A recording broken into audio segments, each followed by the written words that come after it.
विद्यार्थ्यांसाठी असणारे application form CET सेलने आजपासून सुरू केलेले आहेत.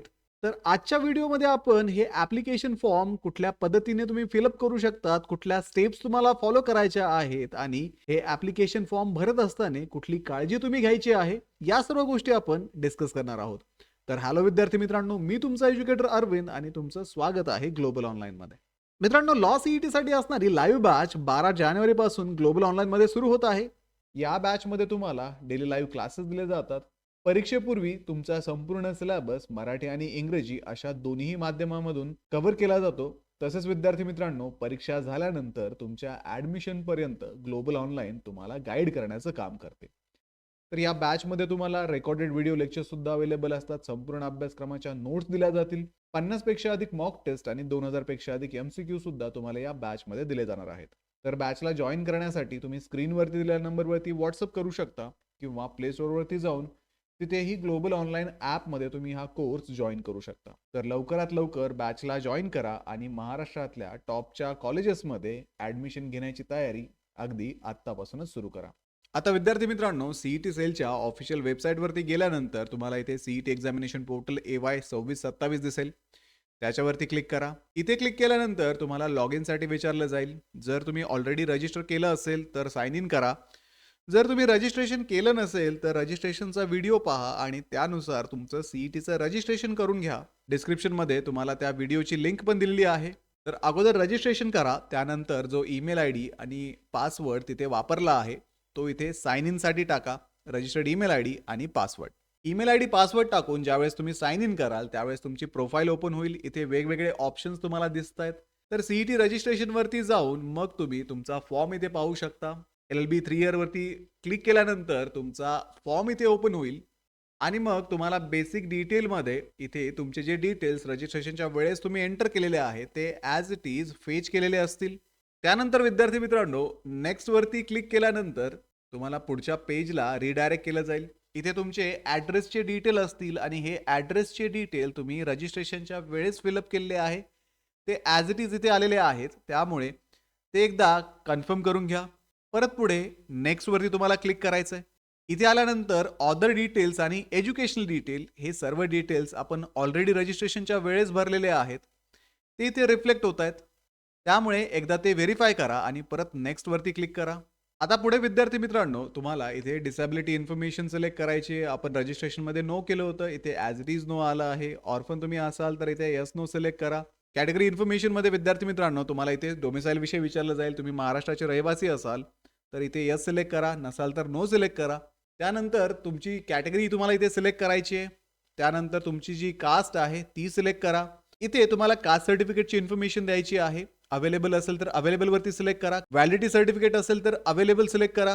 कास्ट सर्टिफिकेटचा नंबर तुम्हाला इथे टाकावा लागेल. जर तुम्ही अप्लाय केलेलं असेल पण आलेलं नसेल तर रिसिप्टचा नंबर टाकायचा आहे आणि ॲप्लिकेशनची डेट टाकायची आहे. जर तुमच्याकडे नसेल तर सिम्पली नॉट अप्लाइडवरती क्लिक करा. आता जे ओपन कॅटेगरीचे विद्यार्थी आहेत ते नॉट अप्लाइडवरती क्लिक करतील. जे विद्यार्थी अवेलेबलवरती क्लिक करतील त्यांना पुढे कास्ट व्हॅलिडिटी विषयी विचारलं जाईल. तर तुमच्याकडे कास्ट व्हॅलिडिटी सर्टिफिकेट अवेलेबल असेल तर अवेलेबलवरती सिलेक्ट करा. तर ते सिलेक्ट केल्यानंतर तुम्हाला कास्ट व्हॅलिडिटी सर्टिफिकेटचा नंबर टाकावा लागेल. नॉन क्रिमिनल सर्टिफिकेट जे आहे त्याचे डिटेल्स तुम्हाला द्यावे लागतील. अवेलेबल असेल तर अवेलेबल सिलेक्ट करा. आता ज्या विद्यार्थ्यांचं व्हॅलिडिटी सर्टिफिकेट अप्लाय केलेलं आहे पण आलं नाही तर अप्लाइड बट नॉट रिसिव्हडवरती क्लिक करा आणि तुमच्या ॲप्लिकेशनची जी रिलेव्हंट इन्फॉर्मेशन आहे ते तुम्हाला इथे टाकावं लागेल. नॉन क्रिमिनलच्या बाबतीत तुम्ही जर अप्लाय केलं असेल, मिळालं नसेल तर तिथेही तुम्हाला नॉन क्रिमिनलचा ॲप्लिकेशन नंबर, डेट आणि इश्युईंग अथॉरिटीचं नाव इथे द्यावं लागेल. पुढे मग मायनॉरिटी इन्फॉर्मेशनमध्ये येस नो करा. येस असेल तर येस करा. मायनॉरिटीचं नाव टाका. नसेल तर नो करा. सेव्ह अँड प्रोसीडवरती क्लिक करा. त्यानंतर पुढच्या पेजला तुमचे एज्युकेशनल डिटेल तुम्हाला टाकायचे आहेत. SSC HSCची इन्फॉर्मेशन ऑलरेडी ऑटो पॉप्युलेट झालेली आहे. ग्रॅज्युएशनची इन्फॉर्मेशन तुम्हाला इथे टाकायची आहे. मग तुमचं ग्रॅज्युएशन असेल तर ग्रॅज्युएशन टाका. पोस्ट ग्रॅज्युएशन असेल तर पोस्ट ग्रॅज्युएशन टाका. तुम्ही पास केलेलं असेल तर पास टाका. ॲपियर्ड असाल तर ॲपियर्ड टाका. ॲपियरिंग टाकल्यानंतर तुम्हाला तुमच्या पदवी शाखेचं नाव टाकावं लागेल आणि जर तुमची 10वी 12वी 1975 पूर्वी झाली असेल तर येस करा, अदरवाईज नो करा. I have read and understood the eligibility criteria त्याच्यावरती चेक करून तुम्हाला 7 प्रोसीड करायचं आहे. पुढच्या स्टेजमध्ये तुम्हाला एक्झाम सेंटर सिलेक्शन करायचं आहे. सुरुवातीला तुम्हाला एक्झामची जी लँग्वेज आहे ती सिलेक्ट करावी लागेल.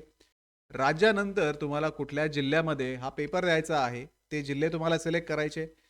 जो 1 नंबरचा प्रेफरन्स तुम्ही यूज कराल, तिथे तुम्हाला सुरुवातीला जर पॉसिबल असेल, तर एक्झाम सेंटर दिलं जाईल. नंतर तुमचा सेकंड प्रेफरन्स, थर्ड प्रेफरन्स आणि शेवटी चौथा प्रेफरन्स तुम्ही सिलेक्ट करून सेव्ह अँड प्रोसीडवरती क्लिक करा. पुढे विद्यार्थी मित्रांनो, तुम्हाला तुमचा फोटो आणि सिग्नेचर तसेच तुमचं फोटो आयडेंटिटी अपलोड करण्यासाठी विचारलं जाईल. तुम्ही एकतर तुमच्या कॅमेराने इथं डायरेक्टली फोटो काढू शकता किंवा मॅन्युअली तुम्ही फोटो अपलोड सुद्धा करू शकता.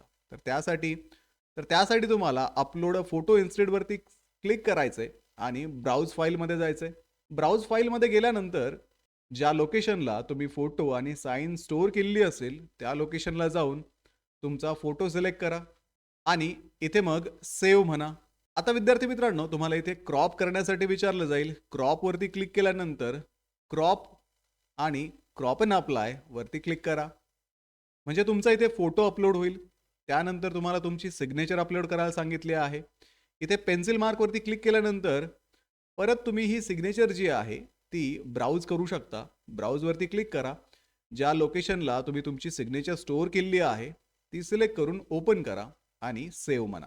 परत विद्यार्थी मित्रांनो, तुम्हाला इथे सिग्नेचर क्रॉप करण्यासाठी विचारलं जाईल. तर कंप्लीट सिग्नेचर तुम्हाला सिलेक्ट करायचं आहे. क्रॉप आणि अप्लाय म्हणायचं आहे. म्हणजे तुमची सिग्नेचर इथे अपलोड होते.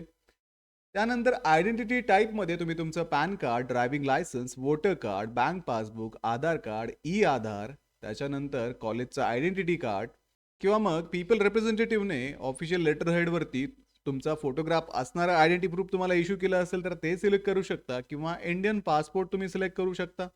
मग आता मी इथे पॅन कार्ड अपलोड करतोय. त्यासाठी अपलोड न्यू डॉक्युमेंटवरती क्लिक करा आणि मग तुम्ही जिथे पॅन कार्ड स्टोअर केलेलं असेल ते पॅन कार्ड सिलेक्ट करा आणि सबमिटवरती तुम्ही क्लिक करू शकता.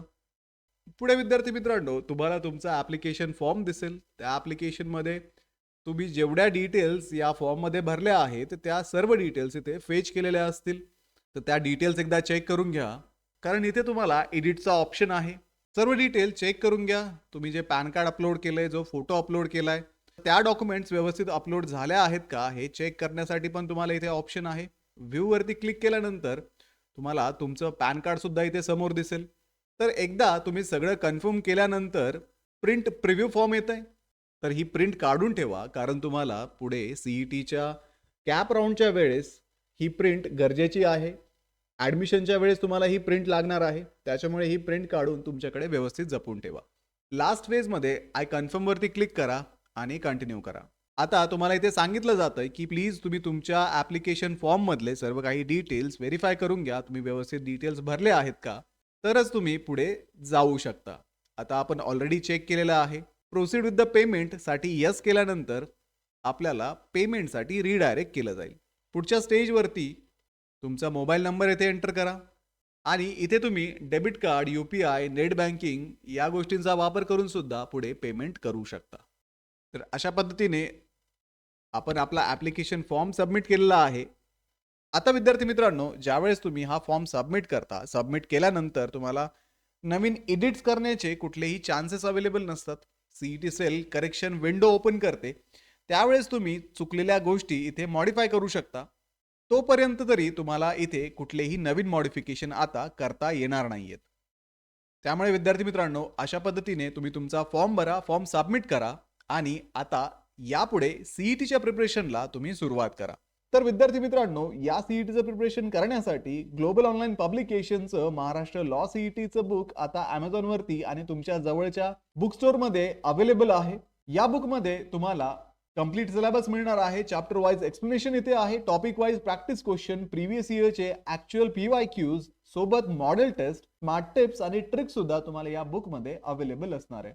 हे बुक मराठी आणि इंग्रजी अशा दोन्ही माध्यमामधून असून डिस्क्रिप्शन मध्ये तुम्हाला Amazonच्या लिंक दिलेल्या आहेत. आजच त्या लिंकवरनं तुम्ही ऑर्डर करू शकता किंवा तुमच्या जवळच्या बुक स्टोअरला व्हिजिट करून तिथेही हे बुक तुम्हाला भेटू शकतं.